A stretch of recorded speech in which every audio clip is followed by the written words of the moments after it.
నా వర్క్ అయిపో చేసుకుని ఇంటికి వెళ్తున్నా. ఇంటికి వస్తూనే మళ్ళీ బయటకు వచ్చా, ఎందుకంటే హెయిర్ కట్ చేయించుకోవాలని. హెయిర్ కట్ చేపిక ముందు ఇలా ఉన్నా, హెయిర్ కట్ చేపించాక ఎలా ఉంటానో చూసేయండి.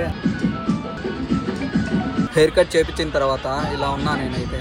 ఇంకా ఇంటికి వెళ్ళిపోయి త్వరగా స్నానం చేయాలి. స్నానం చేసి మళ్ళీ బయటకు వచ్చా ఏదన్నా తిందామని. నేనైతే శాండ్విచ్ తినాలనిపించి శాండ్విచ్ ఆర్డర్ ఇచ్చా. నేను ఇచ్చిన శాండ్విచ్ అయితే రెడీ అయింది.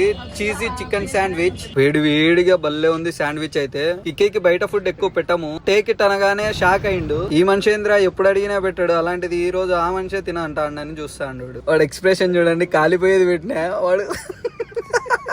మొత్తానికి వాడే వద్దన్నాడు ఫైనల్ గా. నాకు కావాల్సింది అదే అని ఇంకా నేను కుమ్మేసిన. గ్యాప్ తీసుకొని మళ్ళీ అడగడం మొదలు పెట్టినాడు. ఇంకా చేసేది ఏం లేక ఒక బయట తినిపించా. ఇలానే ఉంటే మళ్ళీ అడుగుతాడని నేనైతే ఫాస్ట్ గా తినేసి నేనైతే ఇంటికి బయలుదేరా. దారి మధ్యలో వాటర్ బాటిల్ కావాలని ఈ మిషన్ దగ్గర ఆగా. వాడు మాత్రం నాకు కూల్ డ్రింక్ కావాలంటాడు. సరేలే అని నేనే కాంప్రమైజ్ అయ్యి కూల్ డ్రింక్ అయితే తీసా.